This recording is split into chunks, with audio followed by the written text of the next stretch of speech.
इयत्ता 12वीच्या 5व्या प्रकरणाचा पहिला व्हिडिओ आज आपण काढतोय। यामध्ये द्वितीयक स्वरूपाच्या ज्या काही आर्थिक क्रिया आहे, या द्वितीयक स्वरूपाच्या आर्थिक क्रियांच्या संदर्भातला महत्त्वपूर्ण प्रकारचा हा पहिलाच आपला व्हिडिओ आहे।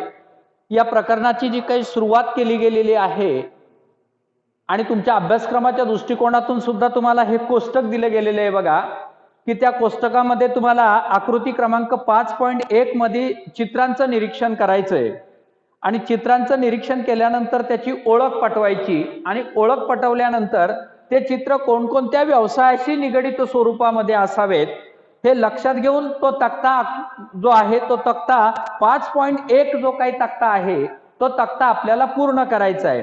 मग त्या तक्त्याच्या संदर्भातलाच महत्त्वपूर्ण प्रकारचे जे काही मुद्दे तर ते मुद्दे आपल्याला इथे बघायचे आहेत। तो म्हणजे द्वितीयक स्वरूपाचं जे काही आर्थिक क्रिया हे पाचवं जे काही प्रकरण आहे, या 5व्या प्रकरणामध्ये सर्वात पहिला महत्त्वपूर्ण प्रकारचा भाग आहे तो म्हणजे व्यवसायाचं नाव। आता व्यवसायाच्या नावामध्ये म्हणजे ते पहिलं जे काही चित्र आहे तर ते चित्र कशाचं दिलेलं आहे, त्यामध्ये कोणत्या प्रकारचं आहे तर कृषी उत्पादनाच्या दृष्टिकोनातून आहे।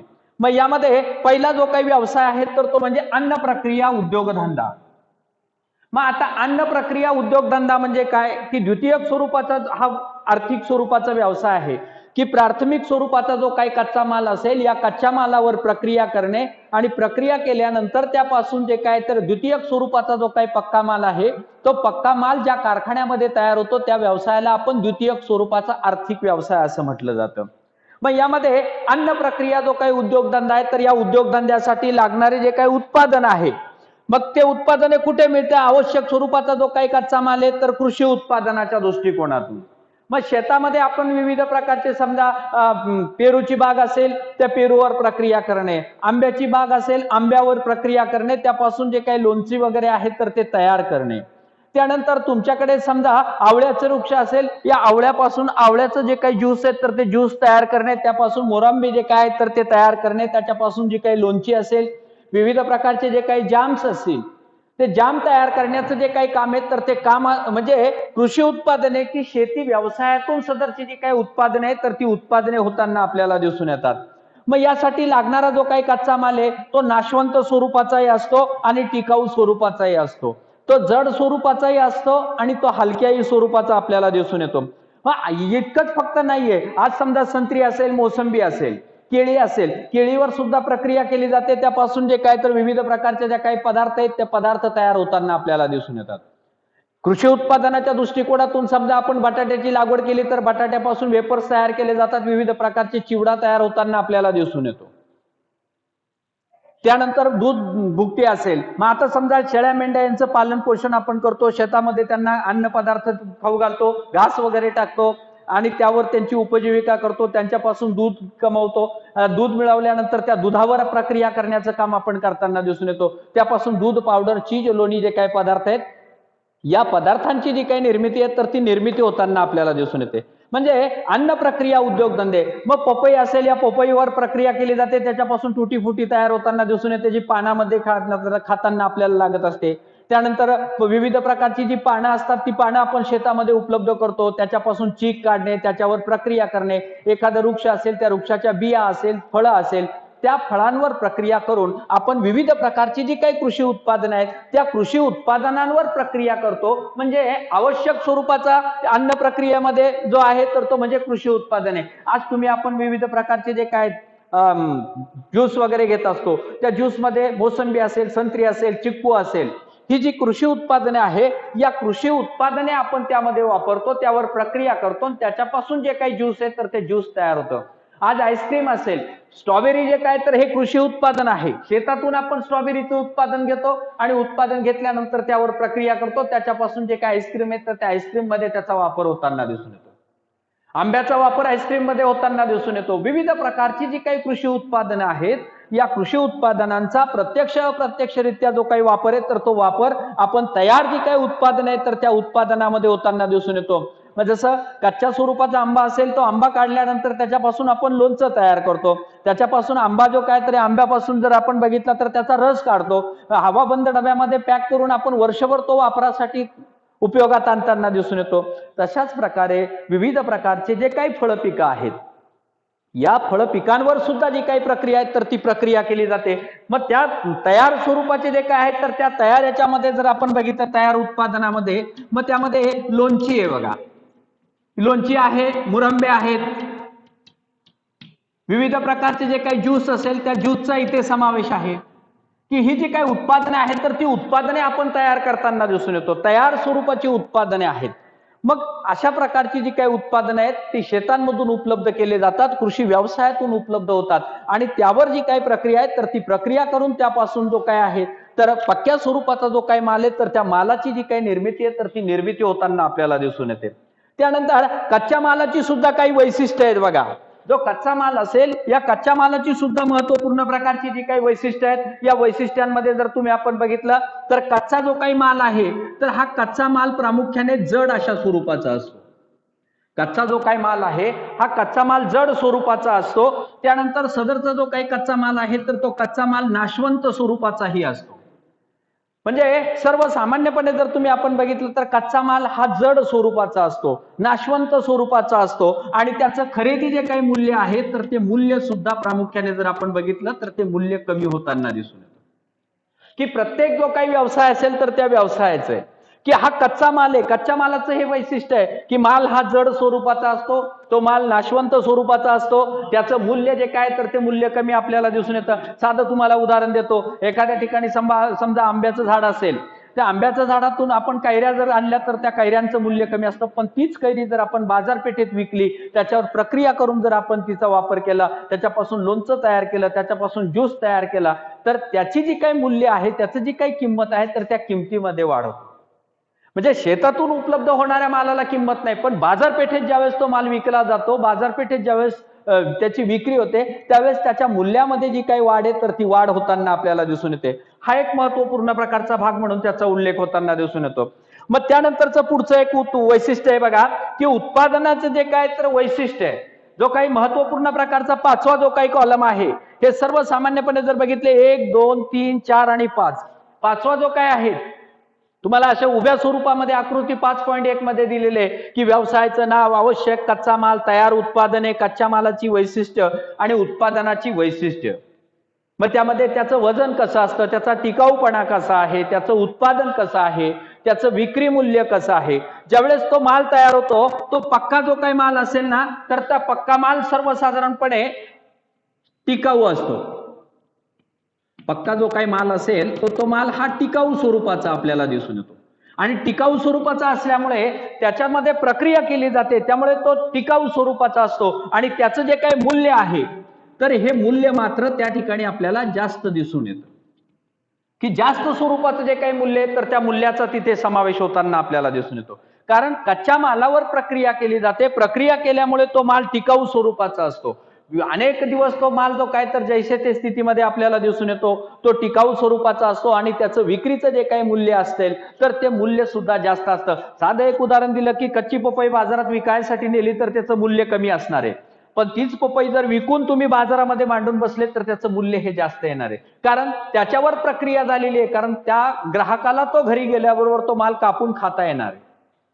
तीच कच्च्या स्वरूपाची पपई असेल तर तो खाऊ शकत नाही. तशाच पद्धतीने द्राक्ष असेल, द्राक्ष सुद्धा जर का कच्च्या स्वरूपाचे असेल, हिरवट स्वरूपाचे असेल तर त्यांच्यावर प्रक्रिया केली जात नाही, पण त्या द्राक्ष ज्यावेळेस पिकले जातात त्यांना गोडवा निर्माण होतो, त्याच्यापासून ज्यूस, त्या द्राक्षापासून वायनरी तयार होताना दिसून येते. अनेक प्रकारचे जे काही द्राक्ष आहेत त्या द्राक्षांवर विविध प्रकारची जी काही प्रक्रिया आहे ती प्रक्रिया प्रामुख्याने होताना आपल्याला दिसून येते. म्हणजे उत्पादनाची ही वैशिष्ट्य आहे की पक्का माल हा टिकाऊ स्वरूपाचा असतो, त्याचं मूल्य जे काय तर ते मूल्य जास्त होताना आपल्याला दिसून येतं. हा पहिला महत्वपूर्ण प्रकारचा उद्योगधंदा आहे की जो उद्योगधंदा कृषीशी निगडित स्वरूपामध्ये प्रामुख्याने आपल्याला दिसून येतो. आणि म्हणून सर्वसामान्यपणे जर तुम्ही आपण बघितलं मग ही जी काही व्यवसाय आहेत तर या व्यवसायाची वैशिष्ट्य, कच्च्या मालाची वैशिष्ट्य आणि या वैशिष्ट्यानंतरचा दुसरा महत्वपूर्ण प्रकारचा उद्योगधंदा आपल्याला बघायचा आहे तो म्हणजे दागिने निर्मितीचा उद्योगधंदा. जे काही दागिने आहे या दागिने निर्मितीचे उद्योगधंदा कसा आहे, मुद्दे हेच आहेत. अनेक प्रकारचे जे काही व्यवसाय आहेत तर त्या व्यवसायांच्या दृष्टिकोनातून जर तुम्ही आपण बघितलं तर त्याचा उल्लेख त्याच ठिकाणी होताना आपल्याला दिसून येतो. दुसरा आहे बघा, दुसरा महत्वपूर्ण प्रकारचा व्यवसाय आहे दागिने उत्पादने. ही दागिने जी काही उत्पादने आहेत तर ती दागिन्यांचं उत्पादन मग यासाठी कोणकोणत्या प्रकारची खनिज संपत्ती, तर त्यामध्ये खनिज धातू, जे काही खनिज धातू आहे, या खनिज धातू खनिजांचा इथे जो काही वापर आहे तर तो वापर कच्च्या स्वरूपाचा माल म्हणून. त्यानंतर हिरे आहेत, विविध प्रकारचे जे काही दगड आहेत तर त्या दगडांमध्ये प्रामुख्याने हे घटक सापडताना दिसून येतात. म्हणजे दागिने जे काही उत्पादन निर्मिती आहे, या उद्योगधंद्यासाठी लागणारा आवश्यक स्वरूपाचा कच्चा माल काय, तर विविध प्रकारची जी काही धातू खनिज आहेत तर त्या धातू खनिजांचा इथे समावेश आहे. आणि ही धातू खनिजे कुठे सापडतात, तर भूगर्भामध्ये असणारे विविध प्रकारचे जे काही खडक आहेत त्या खडकांमध्ये आपल्याला हिरे सापडतात, माणिक मोती असेल, हे सुद्धा प्रामुख्याने जर तुम्ही आपण बघितले मौल्यवान स्वरूपाचे जे काही दगड आहेत त्या दगडांमध्ये प्रामुख्याने ही खनिज संपत्ती सापडताना आपल्याला दिसून येते. मग त्याच्यासाठी लागणारा हा कच्च्या स्वरूपाचा माल म्हणून त्याचा उल्लेख होताना दिसून येतो. तयार होणारे उत्पादने काय, तर त्यामध्ये सर्वसाधारणपणे विविध प्रकारची जी काही दागिने आहेत तर ती दागिने, जे काही दागिने आहेत या दागिन्यांचं जे काही उत्पादन आहे तर ते उत्पादन होताना दिसून येतं. त्यानंतर शोभेच्या वस्तू, ज्या काही शोभेच्या वस्तू आहेत, या शोभेच्या ज्या काही वस्तू आहेत तर या वस्तूंची सुद्धा जी काही निर्मिती आहे तर ती निर्मिती होताना दिसून येते. विविध प्रकारचे आज तुम्ही आपण जर बघितलं तर कलाकुसरीने दागिने तयार होताना दिसून येतात. विविध प्रकारच्या दागिन्यांना वेगवेगळ्या पद्धतीची नावं दिलेली आपल्याला दिसून येतात. म्हणजे जी काही दागिने असतात ती दागिने तयार होतात. शोभेच्या महत्वपूर्ण प्रकारच्या ज्या काही वस्तू असेल या वस्तूंची देखील जी काही निर्मिती आहे तर ती निर्मिती होताना आपल्याला दिसून येते. म्हणजे तयार होणारा तो पक्क्या स्वरूपाचं किंवा तयार होणारी ती उत्पादन आहेत. आणि हे बऱ्याच वेळेस जर तुम्ही आपण बघितलं तर हे कोष्टक तुम्हाला विचारलं जातं. मग त्यासाठी काय आहे, तर कच्च्या मालाचं वजन कसं आहे, कमी आहे. जे काही कच्चा माल आहे या कच्च्या मालाचं जे काही वजन आहे तर हे वजन कमी आहे. हा एक महत्वपूर्ण प्रकारचा भाग आहे. कच्चा जो काही माल आहे तर या मालाचं जे काही वजन आहे तर ते वजन प्रामुख्याने कमी होताना आपल्याला दिसून येतं. आज समजा त्याच्यातून शुद्धीकरण करणे, धातू खनिज आहे, सोनं असेल, ते सोनं भूगर्भामध्ये उत्खनन केलं, उत्खनन केल्यानंतर त्याच्यापासून शुद्ध सोनं बाजूला करायचं, त्याच्यामध्ये इतर प्रकारचे तांब्याचं प्रमाण किती आहे, इतर धातू खनिजांचं प्रमाण किती आहे, याचा देखील महत्वपूर्ण प्रकारचा जो काही भाग आहे तर तो भाग याच्याशी निगडित आहे. आणि म्हणून कच्च्या मालाची जी काही वैशिष्ट्य आहे, त्याचं वजन कसं आहे, त्याचा टिकाऊपणा कसा आहे, त्याचं संपादन क्षेत्र कसं आहे, त्यानंतर त्याची खरेदी किंमत कशी आहे, याचा सारासार जो काही विचार आहे तर तो विचार करून कच्चा जो काही माल आहे तर या कच्च्या मालाचं जे काही वजन आहे तर ते वजन प्रामुख्याने कमी असतं, टिकाऊपणा मात्र जास्त असतो. बघा, जो काही टिकाऊपणा आहे याचा, हा टिकाऊपणा मात्र जास्त असतो.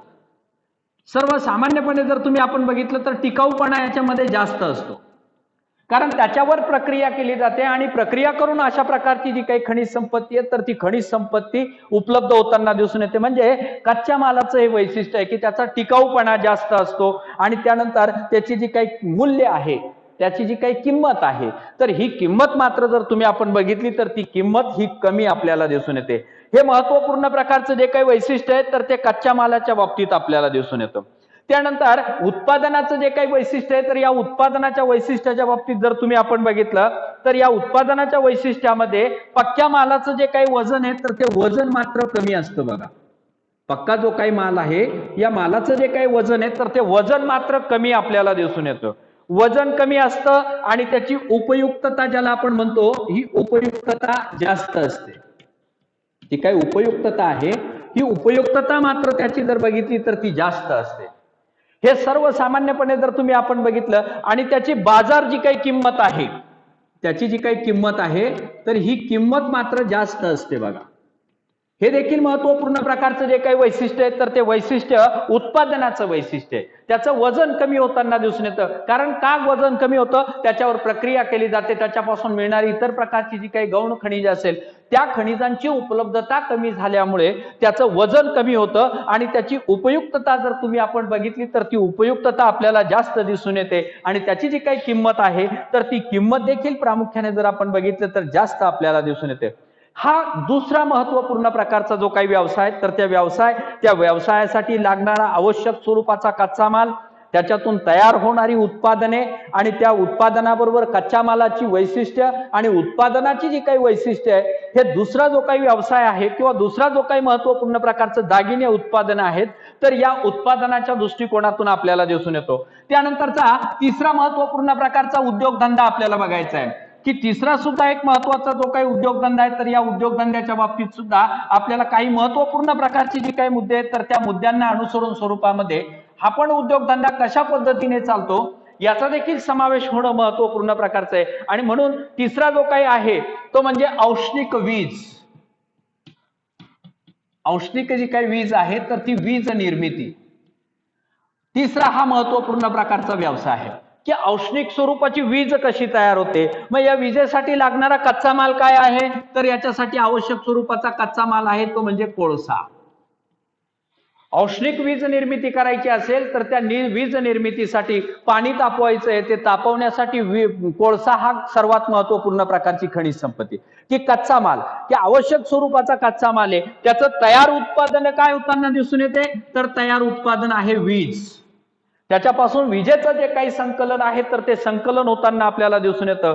आणि सदरचा जो काही माल आहे ना तो माल जर तुम्ही आपण बघितला तर कच्च्या मालाची जी काही वैशिष्ट्य आहे त्या वैशिष्ट्यांमध्ये अवजड परंतु टिकाऊ. अवजड आहे परंतु कसं आहे, टिकाऊ स्वरूपाचं आहे. हे एक देखील महत्वाचं जे काही वैशिष्ट्य आहे तर ते वैशिष्ट्य या उद्योगधंद्याच्या बाबतीत आपल्याला दिसून येतं की अवजड स्वरूपाचं परंतु टिकाऊ आणि खरेदीची किंमत कमी. खरेदी जी काही किंमत आहे त्याची ही किंमत जर तुम्ही आपण बघितली ही खरेदीची किंमत कमी होताना आपल्याला दिसून येते. हे एक देखील महत्वपूर्ण प्रकारचं वैशिष्ट्य आपल्याला दिसून येतं. आणि वाहतुकीचा जो काही खर्च आहे तर तो वाहतूक खर्च हा जास्त येतो. वाहतुकीचा जो काही खर्च आहे हा वाहतुकीचा खर्च सर्वसामान्यपणे जर तुम्ही आपण बघितला तर हा खर्च जास्त होतो. म्हणजे काय, तर ही कच्च्या मालाची वैशिष्ट्य आहे की जो कच्चा माल आज वीज निर्मितीसाठी लागतो तो अवजड स्वरूपाचा आहे. आता कोळसा बघा, दगडी कोळसा आहे. कोळशाचे खाण म्हणजे काय की मोठमोठ्या आकाराचे दगड असतात. मग तो अवजड स्वरूपाचा आहे परंतु तो कसा आहे, टिकाऊ स्वरूपाचा आहे. असं नाही की त्याचं उत्खनन केलं आणि लगेच कोळसा ज्वलन झालं आणि त्याची राख झाली, असं नाहीये. त्याची राख होण्यासाठी त्याचं ज्वालाग्रही कसं आहे, मग त्यानुसार आपण कोळशाचे जे काही प्रकार बघतो, अँथ्रासाइड असेल, बिट्युमिनस असेल, लिग्नाइट असेल, पीट असेल, त्यामध्ये सर्वात उच्च प्रतीचं दगडी कोळसा जर म्हटला तर त्यामध्ये अँथ्रासाइड आहे. मग हे जे काही कोळसे आहेत अँथ्रासाइड, बिट्युमिनस, लिग्नाइट आणि पीट हे कोळशाचे प्रकार आहेत. यांच्यातील उष्णतेचं प्रमाण जसं आहे त्यानुसार ते ज्वालाग्रही स्वरूपाचे आपल्याला दिसून येतात. आणि म्हणून सर्वसामान्यपणे वीज निर्मितीसाठी पाणी तापवायचं असेल, त्याचे बाष्प निर्माण करायचं असेल, त्या बाष्पापासून जी वीज निर्माण होते त्याला आपण औष्णिक. मग अशाही प्रकारचे जे काही औष्णिक वीज प्रकल्प जर तुम्ही आपण बघितलं, चंद्रपूर जवळ कोराडीचा प्रकल्प आहे, भुसावळला फेफरीचा प्रकल्प आहे, परळी वैजनाथचा प्रकल्प असेल, नाशिक जवळ एकलाऱ्याचा प्रकल्प असेल, हे औष्णिक वीज केंद्र आहे. या वीज केंद्र आज तुम्ही आपण जर बघितले तर त्याच्यासाठी इंधन म्हणून जो काही कोळसा आहे तर या कोळशाचा जो काही वापर आहे तर तो वापर होताना आपल्याला दिसून येतो. आणि म्हणून उत्तम अशा प्रकारच्या वीज वाहक तारामधून सहज वाहून नेले जाते. उत्पादनाचं वैशिष्ट्य काय, तर सर्वात महत्वपूर्ण प्रकारचं काय, तर वीज वाहक तारा. ज्या काही वीज वाहक तारा आहेत या तारांमधून याची जी काही वाहतूक आहे तर ती वाहतूक होताना दिसून येते. तयार स्वरूपाचं उत्पादन आहे. आज आपण इलेक्ट्रिसिटी म्हणतो, या इलेक्ट्रिसिटी अंतर्गत जर बघितले तर ती वीज वाहून नेण्यासाठी तारा उपलब्ध होतात. तातडीने ते वापरणं महत्वाचं असतं, ते साठवता येत नाहीये. आणि त्याचं विक्रीचं मूल्य जर बघितलं तर विक्री मूल्य मात्र जास्त असतं. जे काही विक्री मूल्य आहे हे विक्री मूल्य जर तुम्ही आपण बघितलं तर ते विक्रीचं मूल्य जास्त असतं. हे प्रमुख अशा प्रकारचे जे काही उत्पादन आहे त्या उत्पादनाचं जे काही वैशिष्ट्य आहे तर त्या वैशिष्ट्याच्या दृष्टिकोनातून तो महत्वपूर्ण प्रकारचा भाग आहे. असं हे तिसरं महत्वाचं वैशिष्ट्य आहे की द्वितीयक स्वरूपाच्या आर्थिक क्रिया. प्राथमिकमध्ये जे काय आहे तर कोळसा उपलब्ध केला जातो, त्या कोळसा मग वेगवेगळ्या कारखान्यांमध्ये वापरला जातो. कोळशाचा उपयोग फक्त वीज निर्मितीसाठीचे असं नाहीये, लोहखनिज तयार करायचं असेल त्या भट्टींमध्ये कोळसा लागतो. विविध प्रकारची यंत्रसामुग्री तयार करण्यासाठी सुद्धा तुम्ही आपण जर बघितलं तर जो काही दगडी कोळसा आहे तर या दगडी कोळशाचा जो काही वापर आहे तर तो वापर होताना आपल्याला दिसून येतो. आणि म्हणून हा तिसरा महत्वपूर्ण प्रकारचा उद्योगधंदा आहे. त्यानंतर चौथा महत्वाचा उद्योगधंदा आपल्याला बघायचा आहे तो म्हणजे जहाज निर्मितीचा उद्योगधंदा. चौथा जो काय आहे, तुम्ही आपण जर त्या आकृतीमध्ये जर तुम्ही ते छायाचित्र जर बघितले तर त्या छायाचित्रांमध्ये त्याचा उल्लेख केलेला आहे बघा. चौथा उद्योगधंदा आहे जहाज बांधणी. चौथा उद्योगधंदा आहे जहाज बांधणी उद्योगधंदा. आता हा जहाज बांधणी जो काही उद्योगधंदा आहे, या उद्योगधंद्यासाठी आवश्यक स्वरूपाचा कच्चा माल काय आहे, तर विविध प्रकारचे खनिज, मग त्या खनिजांमधून लोखंड काढणे, त्यावर प्रक्रिया करणे. मग आवश्यक स्वरूपाचा कच्चा माल आहे बघा खनिजे. त्यानंतर दुसरा माल आहे तुमचा लाकूड. खनिजे, त्यानंतर दुसरा माल आहे लाकूड.